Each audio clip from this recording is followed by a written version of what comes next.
هذا القرآن يوحدنا لطريق الخير يوجهنا الله تعالى أنزله ورسول الله معلمنا. السلام عليكم ورحمة الله وبركاته.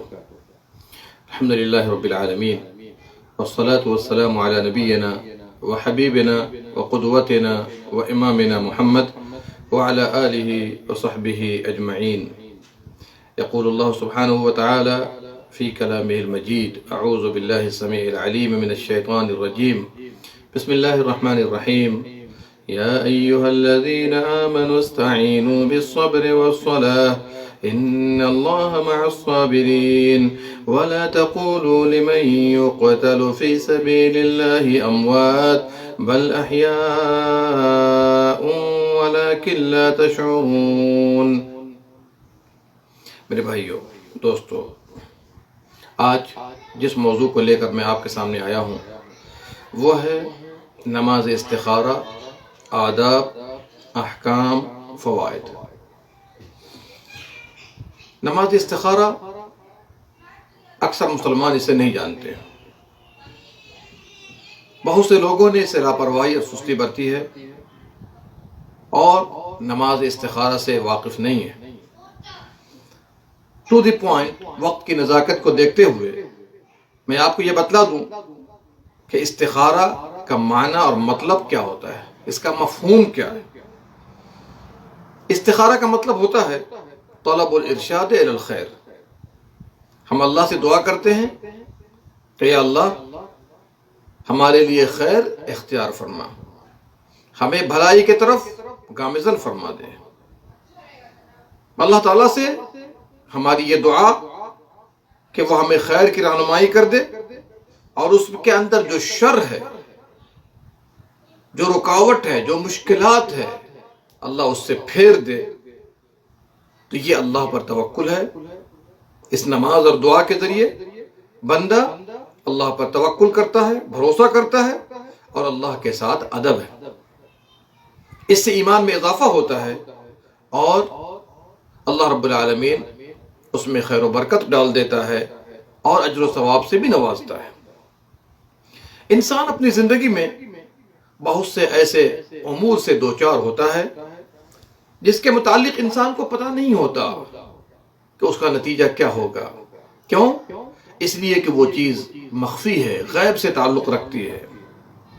اس کا رزلٹ کیا ہوگا، اس میں خیر ہے یا شر، نفع ہے یا نقصان، اس عمل کی طرف، اس کام کی طرف بڑھے یا نہ بڑھے، اس لڑکی کو پیغام بھیجے یا نہ بھیجے، اس کام میں فلاں کو شریک کیا جائے یا نہ کیا جائے، اپنی بیوی کو طلاق دے یا باقی رکھے، سفر کرے یا نہ کرے، اسٹڈی پڑھائی یہاں کرے یا وہاں کرے، کیا کرے کیا چھوڑے، خیر کہاں ہے، اس کے متعلق انسان کو جانکاری نہیں ہوتی۔ اس بنا پر بسا اوقات آپ دیکھیے گا کہ انسان ہم و غم میں مبتلا ہو جاتا ہے، پریشانیوں سے دوچار ہو جاتا ہے، چہرے کی رونق ختم ہو جاتی ہے، وہ سوچنا، غور و فکر کرنا شروع کر دیتا ہے کہ کیا کرے اور کیا نہ کرے۔ خوف اور تردد سے بچاؤ کے لیے اللہ رب العالمین جو حکیم ہے، علیم ہے، اللہ تعالیٰ نے نماز استخارہ کو مشروع فرمایا ہے تاکہ انسان تردد کی کھائی سے نکل جائے، پریشانیوں مشکلات کی وادی سے باہر آ جائے۔ اللہ تعالیٰ نے بندے کو ثبات قدمی دینے کے لیے، شک کو یقین میں بدلنے کے لیے اور انسان مطمئن النفس ہو جائے، دل میں سکون پیدا ہو جائے، اللہ کی تقدیر پر راضی ہو، اس کے لیے اللہ تعالیٰ نے نماز استخارہ اور دعا استخارہ کا حکم دیا ہے۔ دیکھیے، بسا اوقات انسان کو بعض چیز میں بھلائی نظر آتی ہے، فائدہ نظر آتا ہے، لیکن در حقیقت اس میں برائی اور ناکامی اور بے برکتی ہوتی ہے۔ تو اسی چیز کو ختم کرنے کے لیے کہ انسان اس سے دور ہو جائے اور خیر و برکت کا حصول ہو، اللہ تعالیٰ نے اس نماز کو مشروع فرمایا ہے، اس لیے کہ بندہ اس نماز کے ذریعے اور دعا کے ذریعے اپنے آپ کو اللہ کے حوالے کر دیتا ہے، معاملہ کو اللہ کے سپرد کر دیتا ہے اور اللہ پر بھروسہ کر لیتا ہے۔ انسان فطری طور پر ظالم ہے، جاہل ہے، جیسا کہ اللہ نے قرآن میں فرمایا، اور مخفی امور سے واقف نہیں ہے۔ بسا اوقات سوچنے لگتا ہے کہ ہاتھ ڈالوں یا نہ ڈالوں، یہ کروں یا نہ کروں، اور اللہ چونکہ علیم ہے، ہر چیز کا جانکار ہے، اس کے نتائج نفع و نقصان سے واقف ہے، خیر اور شر کو جانتا ہے۔ اللہ نے فرمایا وَعِندَهُ مَفَاتِحُ الْغَيْبِ لَا يَعْلَمُهَا إِلَّا هُوَ، اللہ کے پاس غیب کی کنجیاں ہیں، اسے اللہ کے سوا کوئی نہیں جانتا ہے۔ اس لیے جب اللہ تعالیٰ علیم ہے، حکیم ہے، خبیر ہے، اسے پتا ہے بندے کے لیے کیا چیز مفید ہے، کیا چیز نہیں ہے، تو لازمی طور پر ہم اس پہ توکل کریں، وہ ہر چیز پر قادر ہے۔ تو بندہ کسی بھی چیز کا ارادہ کرے، کسی امر کا ارادہ کرے، کوئی مسئلہ اس کے سامنے درپیش ہو، کوئی قضیہ اس کے سامنے ہو، اسے کرنا چاہ رہا ہو، تو کام میں ہاتھ لگانے سے پہلے اپنے رب سے استخارہ طلب کرے، اللہ تعالیٰ سے خیر طلب کرے، تاکہ اللہ سبحانہ و تعالیٰ اس کے اندر بھلائی پیدا کر دے۔ اس کے لیے اسلام نے 2 رکعت نماز پڑھنے کا حکم دیا، اور یہ نفل نماز ہے، استخارہ کی نیت سے، اور نیت دل کے ارادے کا نام ہے، زبان سے نیت نہ کرے۔ کسی بھی عبادت میں زبان سے نیت کرنا بدعت ہے۔ اہل جاہلیت جب کسی کام کا ارادہ کرتے تو غلط طریقے سے اپنے معاملے کو آگے بڑھانے کی کوشش کرتے۔ کبھی تو وہ پرندوں کو اڑاتے تھے، دائیں یا بائیں جائے اسی حساب سے وہ کرتے یا نہ کرتے، اور بسا اوقات فالوں کے تیر کا بھی اہتمام کرتے اور شرکیہ امور انجام دیتے۔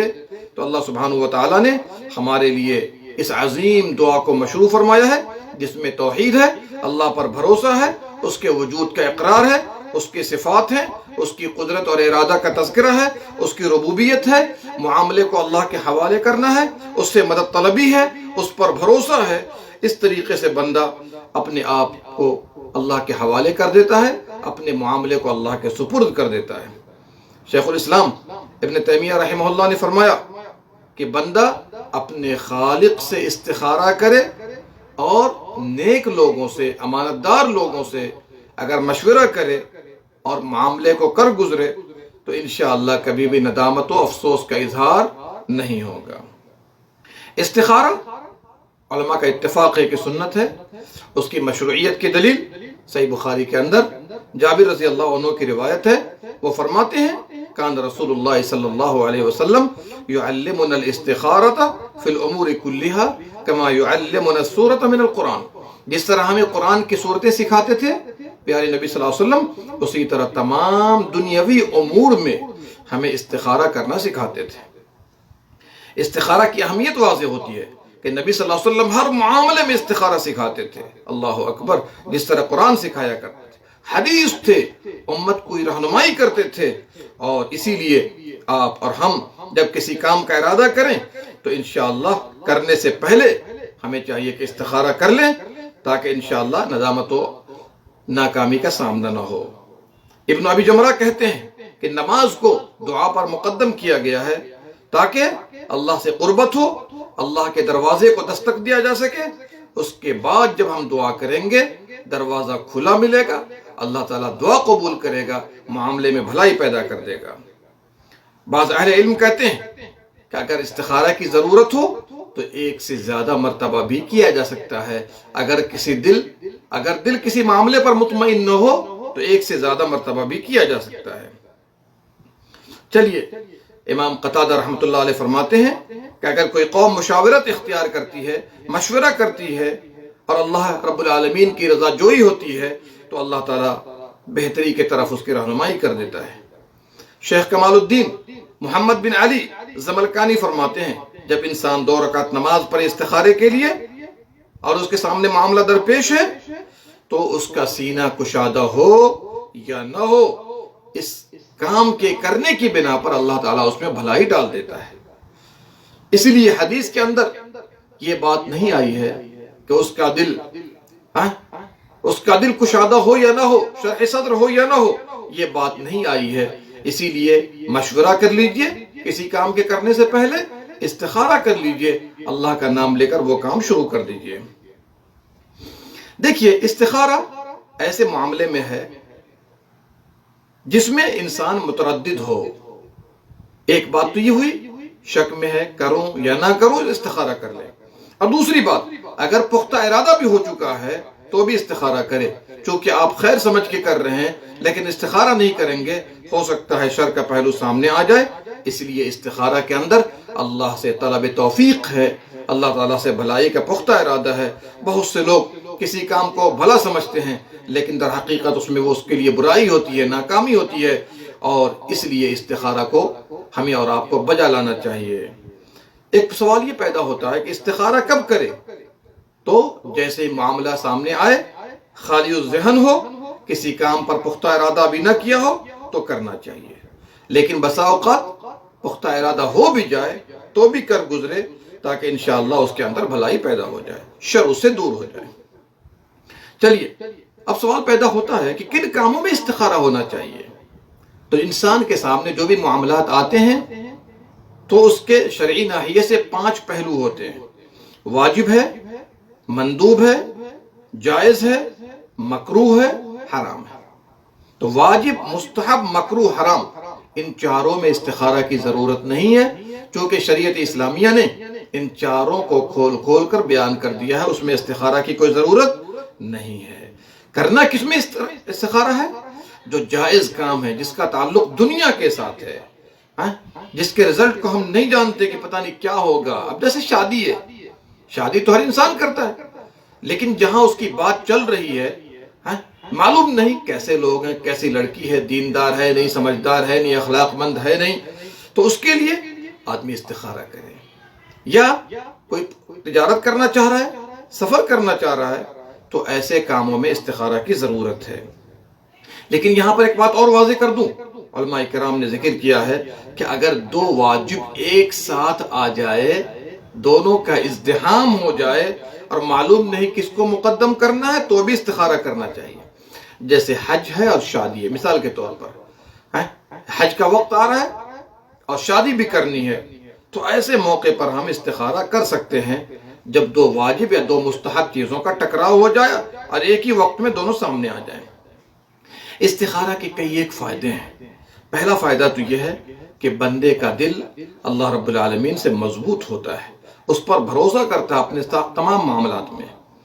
دوسرا فائدہ یہ ہے کہ انسان یہ عبادت بجا لا کر ایک تو اجر و ثواب لیتا ہے، دوسرے نبی صلی اللہ علیہ وسلم کی سنت پر عمل کرتا ہے، اور یہ نماز و دعا کے اندر اللہ نے بڑی بھلائی رکھی ہے۔ تیسرا فائدہ یہ ہے کہ استخارہ کر کے بندہ حیرت، شک، تردد سے باہر ہو جاتا ہے، اطمینان و سکون کے دریا میں اپنے آپ کو داخل کر لیتا ہے اور معاملے کو اللہ کے حوالے کر دیتا ہے، کیونکہ اللہ نے فرمایا قُلْ إِنَّ الْأَمْرَ كُلَّهُ لِلَّهِ، آپ کہہ دیجئے تمام معاملات اللہ کے ہاتھ میں ہیں۔ چوتھا فائدہ یہ ہے کہ خیر حاصل ہوتا ہے، شر دور ہو جاتا ہے، اور جو اللہ بندے کے لیے اختیار کرے گا اس میں بھلائی ہی بھلائی ہوگی۔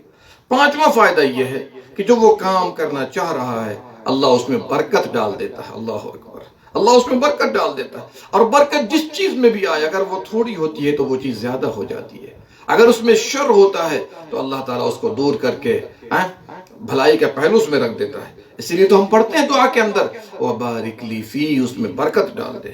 چھٹی بات یہ ہے، اللہ اکبر، کہ انسان کسی چیز کو کمتر سمجھتا ہے، حقیر سمجھتا ہے، لیکن در حقیقت وہ چیز عظیم ہوتی ہے اللہ کی نگاہ میں، اس لیے تمام دنیاوی اور جائز کاموں میں استخارہ کا حکم دیا گیا ہے۔ بعض لوگ قسم بیان کرتے ہیں، استخارہ کی 2 قسمیں ہیں، استخارہ عامہ، استخارہ خاصہ، حالانکہ اس پر کوئی دلیل موجود نہیں ہے۔ ان کا خیال ہے کہ اگر ہم شادی کرنے چلیں، عورتوں کا انتخاب ہو تو وہاں پر استخارہ عامہ کیا جاتا ہے، اور جب ایک عورت کا انتخاب ہو جائے تو اس کے اندر استخارہ خاصہ کیا جاتا ہے۔ یہ بات بے بنیاد ہے میرے بھائی۔ استخارہ تو اسی وقت ہے کہ مثال کے طور پر فلاں اور فلاں جگہ شادی کی بات چل رہی ہے، تو آپ استخارہ کریں گے۔ اب ظاہر سی بات ہے، 2 جگہ شادی کی بات چل رہی ہے، یہاں اور وہاں، تو آپ استخارہ کریں گے تو اللہ سبحانہ و تعالیٰ آپ کے دل کو مائل کر دے گا باذن اللہ تعالی، اور پھر آپ جس جگہ قدم ڈالیں گے باذن اللہ تعالی وہاں کی شادی میں برکت ہوگی، اس عورت کی شادی میں برکت ہوگی، اور انشاءاللہ اس شادی کے ذریعے اللہ تعالیٰ برکت ہی برکت پیدا کر دے گا۔ لہٰذا دو طرح سے استخارہ، کہ عام استخارہ خاص استخارہ، اس کی کوئی دلیل نہیں ہے۔ استخارہ ان کاموں میں ہوتا ہے جس کے نتائج معروف ہوں یا معروف نہ ہوں۔ جی ہاں، اگر معروف بھی ہو تو بھی کیجئے، چونکہ آپ کی نگاہ ظاہر پر ہے اور اللہ کی نگاہ باطن پر ہے۔ بہت سی چیز کو آپ بھلی سمجھتے ہیں، لیکن اللہ کے نزدیک وہ چیز بھلی نہیں ہوتی ہے۔ وَعَسَىٰ أَن تَكْرَهُوا شَيْئًا وَهُوَ خَيْرٌ لَكُمْ، بسا اوقات آپ کسی چیز کو ناپسند کرتے ہیں، وہ چیز آپ کے لیے بہتر ہوتی ہے۔ اب بسا اوقات آپ کسی چیز کو بہتر نہیں سمجھتے، لیکن اللہ کے نزدیک وہ چیز بہتر ہوتی ہے۔ وَاللَّهُ يَعْلَمُ وَأَنْتُمْ لَا تَعْلَمُونَ، اللہ اسے جانتا ہے، تم لوگ نہیں جانتے ہو۔ لہذا ہمیں اور آپ کو چاہیے یہ عبادت بجا لا کر نماز استخارہ اور دعا استخارہ کر کے ہم معاملے کو اللہ کے حوالے کر دیں، اپنے دل کو مطمئن کر دیں۔ کہنے والے کہہ سکتے ہیں کہ ہمیں جب نتیجہ معلوم ہے، جب ہم نے نماز پڑھ لی، دعا کر لیا، تو پھر استخارہ کا نتیجہ کیا نکلے گا؟ میرے بھائی، جب آپ نے استخارہ کر لیا، پختہ ارادہ ہو گیا، آپ بلا تردد کیجئے اور معاملے کو اللہ کے حوالے کر دیجئے، اور اللہ تعالیٰ اس میں آپ کے لیے مصلحت اور بہتری کو ڈال دے گا۔ یہ ضروری نہیں ہے کہ وہ خواب میں دکھایا جائے، یہ ضروری نہیں ہے کہ آپ کا دل مطمئن کر دے، نہیں، بلکہ استخارہ کا مقصد یہ ہے کہ اس معاملے کو آپ نے اللہ کے حوالے کر دیا، اللہ تعالیٰ اس کے شر کو خیر سے تبدیل کر دے گا اور آپ کا دل مطمئن ہو جائے گا۔ لہٰذا یہ کہنا کہ خواب میں آئے گا، اور اسی لیے بعض لوگ سونے سے پہلے کرتے ہیں تاکہ خواب میں دکھائے، اور خواب میں دکھائی نہیں دیتا یا خواب میں کوئی چیز ایسی نہیں آتی، وہ لوگ بدظن ہو جاتے ہیں کہ 4 دن سے تو کر رہا ہوں، کہاں کچھ دیکھ رہا ہوں۔ نہیں میرے بھائیو، اس کی ضرورت نہیں ہے۔ آئیے، ہم نے بتا دیا آپ کو کہ 2 رکعت ہمیں نماز پڑھنی ہے فرض کے علاوہ استخارہ کی نیت سے، اور اس کے بعد انشاءاللہ جب ہم نماز پڑھیں گے تو اس میں اللہ اکبر کہیں گے، ہاتھ باندھ لیں گے، ثنا پڑھیں گے، سبحانک اللہم و بحمدک و تبارک اسمک و تعالی جدک و لا الہ غیرک، اعوذ باللہ من الشیطان الرجیم، بسم اللہ الرحمن الرحیم، سورہ فاتحہ پڑھ لیں گے۔ اس کے بعد علماء کے صحیح قول کے مطابق کوئی بھی سورت پڑھ لیں پہلی رکعت میں، پھر اس کے بعد اللہ اکبر کہا کہ رکوع میں جائیے، پہلی رکعت کو مکمل کیجیے جس طرح عام نفل نماز پڑھ کے مکمل کرتے ہیں۔ اس کے بعد دوسری رکعت کے لیے اٹھیے، اسی طریقے سے اعوذ باللہ بسم اللہ کر کے سورہ فاتحہ پڑھ لیجئے، کوئی سورت پڑھ لیجئے، اس کے بعد وہ رکعت مکمل کیجئے، ہاں جس طرح عام نفل پڑھتے ہیں۔ اس کے بعد جب ہم نماز سے فارغ ہو گئے تو انشاءاللہ دعائے استخارہ پڑھیں گے۔ یہ بھی دعا ہے، اسی لیے علماء کرام نے کہا کہ ہاتھ اٹھا کر دعا کرنی چاہیے۔ حالانکہ اس کی صراحت دعا استخارہ والی حدیث میں نہیں ہے، لیکن علماء نے کہا چونکہ یہ دعا ہے تو بہتر یہ ہے کہ ہاتھ اٹھا کر کے وہ استخارہ کی دعا پڑھے۔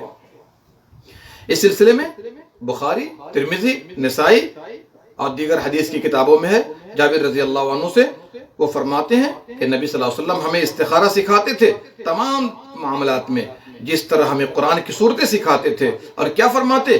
اذا ہم احدکم بالامر، جب انسان کے سامنے کوئی معاملہ درپیش ہو 2 رکعت نماز پڑھے فرض کے علاوہ۔ اس کا مطلب فرض کے بعد نہیں کر سکتے، تو ہم 2 رکعت نفل پڑھیں گے، اس کے بعد یہ دعا پڑھیں گے۔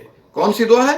اللہم انی استخیرک بعلمک واستقدرک بقدرتک واسألک من فضلک العظیم فإنک تقدر ولا اقدر وتعلم ولا اعلم وانت علام الغیوب اللہم ان کنت تعلم ان هذا الامر، یعنی جب ہم پڑھ لیں گے اللہم ان کنت تعلم ان هذا الامر، وہاں پر نام لیں گے۔ اب جیسے فلاں جگہ اگر عربی میں کہہ سکتے ہیں تو عربی میں کہیے، نہیں تو اردو میں بھی کہہ سکتے ہیں کہ فلاں جگہ جو ہماری شادی کی بات چل رہی ہے، یا ہم فلاں تجارت کرنا چاہ رہے ہیں، اللہ تعالیٰ ہر زبان کو جانتا ہے۔ تو خیر لی فی دینی و معاشی و عاقبت امری، ایک دوسری روایت میں عاجل امری و عاجلہ فقدرہ لی و یسرہ لی ثم بارک لی فی وَإِن كُنْتَ تَعْلَمُ أَنَّ هَذَا الْأَمْرِ، یہاں پر جب آیا أَنَّ هَذَا الْأَمْرِ وہاں پر اس کام کا نام لیں گے۔ شَرٌّ لِّي فِي دِينِي وَمَعَاشِي وَعَاقِبَةَ أَمْرِي أو قال عاجل أمري وآجله فاصرفه عني واصرفني عنه وقدر لي الخير حيث كان ثم ردني به۔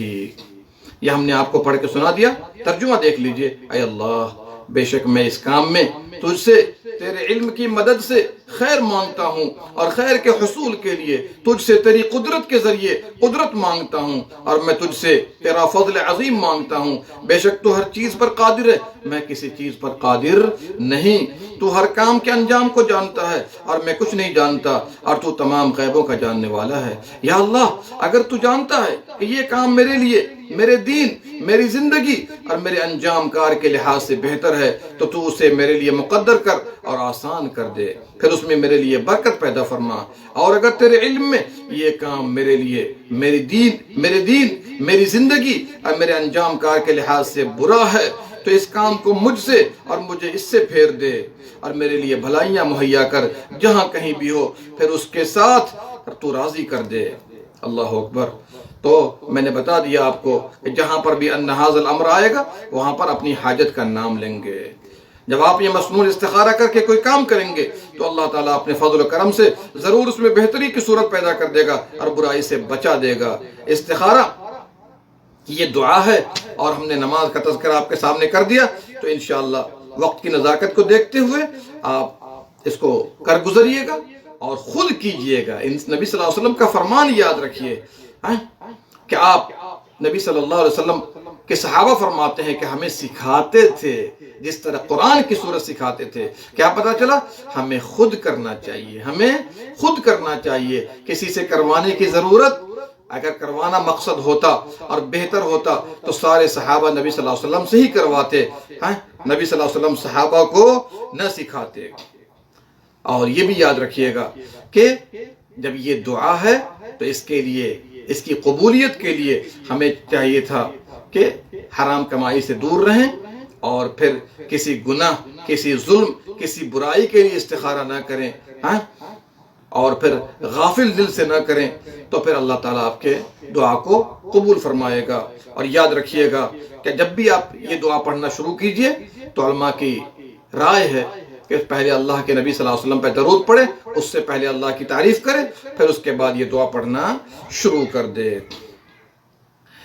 بعض لوگ کہتے ہیں کہ میں کسی کام میں متردد ہوں، مشکوک ہوں، شک میں ہوں، میرا دل مطمئن نہیں ہے، تو کیا استخارہ کو ایک سے زیادہ مرتبہ کر سکتا ہوں؟ تو بعض علماء نے کہا کوئی حرج کی بات نہیں، آدمی ایک سے زیادہ مرتبہ بھی استخارہ کر سکتا ہے۔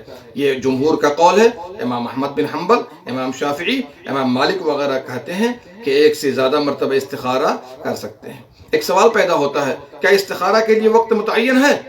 دیکھیے، استخارہ کے لیے کوئی وقت متعین نہیں ہے، یہاں تک کہ علماء کے راجح قول کے مطابق ہم مکروہ اوقات میں بھی کر سکتے ہیں۔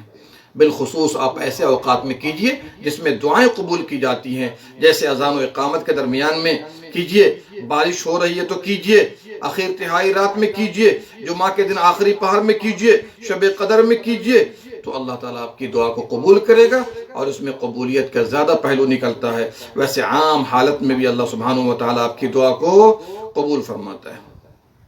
پھر اس کے بعد ایک سوال پیدا ہوتا ہے، کیا استخارہ، نماز استخارہ کے لیے کوئی متعین قرات ہے؟ علماء کے صحیح قول کے مطابق کوئی متعین قرات نہیں ہے۔ ایک سوال یہ بھی پیدا ہوتا ہے، کیا سلام سے پہلے یہ دعا پڑھ سکتے ہیں، دعا استخارہ، یا بعد سلام کرنا ہے؟ تو اس سلسلے میں علماء کے دو اقوال ہیں۔ اب دونوں قول ہے، سلام سے پہلے بھی، سلام کے بعد بھی، لیکن حدیث کے الفاظ پر غور کرنے سے معلوم ہوتا ہے کہ افضل یہ ہے، بہتر یہ ہے کہ سلام کے بعد کیا جائے۔ دیکھیے، جب آپ نے 2 رکعت استخارہ کی نیت سے نماز پڑھ لی اور دعا کر لی تو اللہ پر بھروسہ کیجئے اور معاملے کو اللہ کے حوالے کر دیجئے۔ ایک سوال پیدا ہوتا ہے کہ انسان کے ساتھ بہت سے حالات ایسے آ جاتے ہیں کہ انسان اس میں نماز نہیں پڑھ سکتا ہے، تو کیا دعا استخارہ صرف کر سکتا ہے؟ ایک آدمی ہاسپٹل میں ایڈمٹ ہے، یا عورت ماہواری میں ہے، اور اس طرح کا معاملہ درپیش ہو گیا، تو آدمی اگر نماز نہیں پڑھ سکتا ہے تو انشاءاللہ دعا استخارہ بھی کر سکتا ہے، جائز ہے۔ جی چلیے، یہاں پر ایک بات اور بھی ہے، کیا دعا استخارہ یاد نہ ہو تو کیا دیکھ کے پڑھ سکتا ہے؟ تو دیکھ کے پڑھ سکتا ہے، اور اگر دیکھ کے نہیں پڑھ سکتا، کوئی آدمی اس کو سنائے، پڑھائے، وہ پڑھ لے گا، انشاءاللہ کوئی حرج کی بات نہیں۔ اور ہم نے بتا دیا علماء کے راجح قول کے مطابق آدمی دونوں ہاتھ کو اٹھائے، کوئی حرج کی بات نہیں ہے۔ کیا ایک نماز ادا کر کے اور دعا پڑھ کے 2 کام کا استخارہ ہو سکتا ہے؟ تو اگر دونوں کام ایک ہی چیز سے متعلق ہے تو کوئی حرج کی بات نہیں. جیسے فلاں لڑکی سے شادی ہو رہی ہے اور اتنے مہر میں ہو رہی ہے، 2 چیزیں ہو گئی نا، تو اس کے لیے ایک استخارہ کافی ہے. یا فلاں کام ہے، اس کو شریک کیا جائے یا نہیں، یعنی ایک کام ہے اور اس کے بعد اسی کام میں فلاں کو شریک کیا جائے یا نہیں، تو اس کے لیے ایک ہی استخارہ انشاءاللہ کافی ہے. لیکن 2 مختلف کام ہیں، تجارت ہے اور شادی ہے، تو الگ الگ استخارہ کرے، یہ بہتر ہے. اور جب استخارہ کرنے والا نماز پڑھ لیتا ہے، دعا کر لیتا ہے، تو باذن اللہ تعالی اللہ تعالیٰ سے قبولیت کی دعا کرتا رہے اور ساتھ ساتھ اللہ پر بھروسہ کرے. دیکھیے، ہم نے پہلے بتا دیا آپ کو کہ اللہ مالک الملک ذوالجلال والاکرام اعلم العالمین ارحم الراحمین اپنے بندے کے معاملے کو بندے سے زیادہ جانتا ہے، کیا بہتر ہے کیا بہتر نہیں ہے، اس میں شر کا پہلو کیا ہے، خیر کا پہلو کیا ہے. اس کے لیے اللہ تعالیٰ نے اس عبادت کو اور اس دعا کو مشروع فرمایا ہے. اور یاد رکھیے گا، پہلے لوگوں سے مشورہ کر لیجئے، اہل خیر سے، نیک لوگوں سے، اہل امانت سے، اس کے بعد استخارہ کیجئے. فَإِذَا عَزَمْتَ فَتَوَكَّلْ عَلَى اللَّهِ. امام نووی رحمۃ اللہ علیہ فرماتے ہیں ایسے لوگوں سے مشورہ کرنا چاہیے جس کے دین اور عقیدے سے آپ واقف ہیں، اور وہ آدمی نصیحت کرنے والا ہے، امانت دار ہے، اہل خبرہ ہے، پھر جا کر انشاءاللہ آپ کو فائدہ ہوگا. چلیے، کچھ استخارے کے اندر بدعی پہلو بھی نکلتا ہے. بعض لوگ استخارہ کرتے ہیں تو مصحف کھولتے ہیں، اگر آیت عذاب پر نظر پڑ جاتی ہے تو اس کام سے رک جاتے ہیں، اور اگر آیت رحمت پر نظر پڑ جاتی ہے تو وہ کام کر بیٹھتے ہیں. یہ بدعت ہے.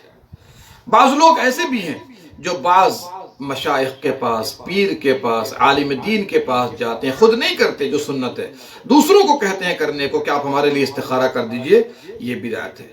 اس لیے کہ نبی صلی اللہ علیہ وسلم نے کبھی بھی صحابہ کا استخارہ خود نہیں کیا ہے، یا ابو بکر صدیق نے بہت سارے صحابہ کا استخارہ کیا ہو، اس کا پہلو یا اس کا جواز نہیں نکلتا ہے، تو یہ چیز ثابت نہیں ہے.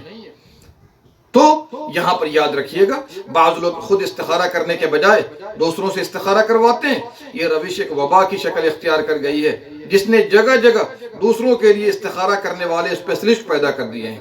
حالانکہ اپنے لیے خود استخارہ کرنے کے بجائے دوسروں سے استخارہ کروانا صرف خلاف سنت ہی نہیں بلکہ کاہن اور نجومی کی تصدیق کرنے کے مترادف ہے. کاہن آپ جانتے ہیں نا کہ اس کی تصدیق کرنا جو غیب کی باتیں بتلاتا ہے اسلام میں بڑا جرم ہے، خصوصاً جبکہ استخارہ کرنے والا استخارہ کرواتا ہے اس نیت سے کہ مجھے ان بزرگوں سے کوئی پکی خبر یا واضح مشاہدہ ملے گا جسے بعد میں وہ من وعن جان کر، سچا جان کر کسی کام کے کرنے یا نہ کرنے کا فیصلہ کرتا ہے. حالانکہ استخارہ کے لیے نہ تو یہ لازمی ہے کہ یہ سونے سے پہلے کیا جائے، اور نہ یہ لازمی ہے کہ خواب میں کوئی اشارہ ہوگا. سیدھی سادی بات یہ ہے کہ ضرورت مند استخارہ کرے، جیسا کہ نبی صلی اللہ علیہ وسلم صحابہ کو استخارہ کرنا سکھاتے تھے. اللہ تعالیٰ اس کا سینہ کھول دے گا. مزید تسلی چاہتا ہے تو استخارہ سے پہلے مشورہ بھی کر لے، اللہ تعالیٰ بہتری پیدا کر دے گا. اس لیے میرے بھائیوں، کبھی کبھی ایک گھر میں ایک سے زیادہ لوگوں کے استخارہ کی بھی ضرورت پڑ جاتی ہے.